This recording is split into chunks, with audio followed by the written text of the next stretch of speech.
Shalom, berjumpa kembali di program Sekolah Sahabat 5 Menit bersama Gereja Mas Advent hari ke-7 Jemaat Menteng. Program ini dibuat untuk memastikan jantung kerohanian kita tetap berdetak. Saat ini kita masuk ke pelajaran yang ke-6 dengan judul Memahami Pengorbanan. Ayat hafalannya terdapat di Wahyu 5 ayat 9, dan mereka menyanyikan suatu nyanyian baru, katanya, "Engkau layak menerima gulungan kitab itu dan membuka materai-materainya, karena engkau telah disembelih dan dengan darahmu engkau telah dibeli mereka bagi Allah dari tiap-tiap suku dan bahasa dan kaum dan bangsa." Pelajaran ini mengeksplorasi makna dari pengorbanan dalam Alkitab, khususnya bagaimana Yesus, anak domba Allah, menjadi penggenapan sistem pengorbanan yang tetap atau yang ditetapkan dalam perjanjian lama. Dalam Wahyu 5 ayat 9 dikatakan bahwa Yesus digambarkan sebagai satu-satunya yang layak membuka gulungan karena ia telah menebus manusia dengan darahnya. Kematiannya bukan hanya simbol, melainkan dari inti dari rencana keselamatan. Ini menunjukkan kasih Allah yang tak terbatas bagi manusia, di mana Allah tidak sekedar mengatur penebusan dari jauh, tetapi secara pribadi turun dan mengorbankan dirinya demi menebus dosa umatnya. Dengan demikian, pengorbanan Kristus bukan sekedar peristiwa historis, tetapi mengungkapkan karakter Allah yang penuh kasih dan keadilan yang akan terus menjadi pusat kekaguman sepanjang kekekalan. Di hari Minggu dikatakan bahwa dalam Yesaya 1 ayat 2-15, Tuhan menolak pengorbanan bangsa Israel karena dilakukan tanpa pertobatan sejati, sekedar ritual kosong tanpa perubahan hati. Hal ini sejalan dengan kisah Kain dan Habel, di mana pengorbanan Habel diterima karena dilandasi iman dan ketaatan, sedangkan korban Kain ditolak karena tidak disertai sikap hati yang benar. Implikasinya di mana Tuhan tidak mencari bentuk luar ibadah, melainkan ketulusan hati yang sadar akan kebutuhan akan penebusan ini. Ini menegaskan bahwa pengorbanan sejati harus mencerminkan pertobatan dan ketergantungan kita kepada Kristus. Tanpa hati yang tunduk dan iman akan kasih karunia Allah, semua bentuk ibadah menjadi sia-sia.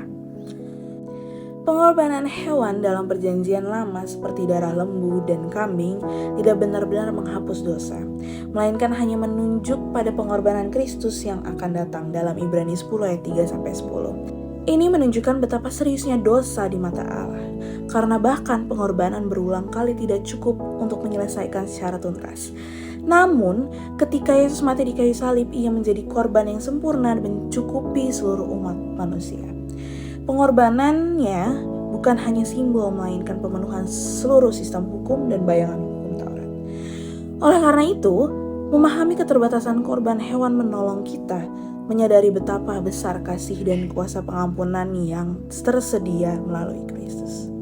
Di hari Selasa, Yesus disebut sebagai anak domba Paskah yang sejati, yang darahnya menyelamatkan manusia dari kematian rohani, sebagaimana darah anak domba dalam Keluaran 12 menyelamatkan Israel dari malaikat maut. Rasul Paulus dalam 1 Korintus 5 ayat 7 menegaskan bahwa Kristus Paskah kita telah dikorbankan bagi kita. Ini berarti bahwa Paskah bukan lagi sekedar tradisi, tetapi telah digenapi secara sempurna dalam diri Yesus. Melalui darahnya kita dibebaskan dari pengorbanan dosa dan menerima hidup baru. Dengan demikian, pengorbanan Yesus menjadi sarana penebusan dan pembebasan sejati, mengungkapkan bahwa hanya melalui anak domba Allah kita bisa mengalami keselamatan yang sejati dan kekal. Nubuat dalam Hagai 2 ayat 7-9 menyebutkan bahwa kemuliaan bait yang kedua akan melebihi bait yang pertama, meskipun secara fisik nampak lebih sederhana. Nubuat ini digenapi ketika Yesus, Allah yang bereinkarnasi, datang ke bayi suci. Kehadirannya menjadikan tempat itu lebih mulia, melainkan karena Allah sendiri hadir di tengah umatnya.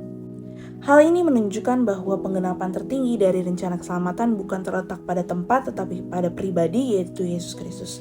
Di salib kita melihat perwujudan kasih Allah yang tertinggi, di mana Dia tidak hanya hadir secara fisik, tetapi menyerahkan dirinya demi menyelamatkan umatnya. Kehadiran Yesus adalah bukti bahwa Allah tidak lagi berjauhan, melainkan tinggal di tengah-tengah kita dan membawa pengharapan yang kekal. Yesaya 6 ayat 1-5 dan Wahyu 4 ayat 7-11 menggambarkan suasana di tahta surga yang penuh penyembahan, di mana makhluk surgawi berseru, "Kudus, kudus, kuduslah Tuhan."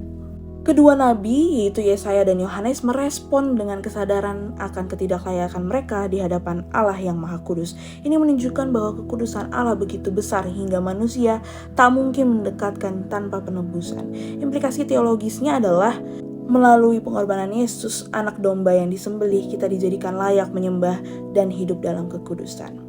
Demikian pelajaran Sekolah Sabat 5 menit yang telah saya bawakan. Kiranya pelajaran ini dapat menguatkan iman dan kerohanian kita. Terima kasih sudah menyimak Sekolah Sabat 5 menit minggu ini.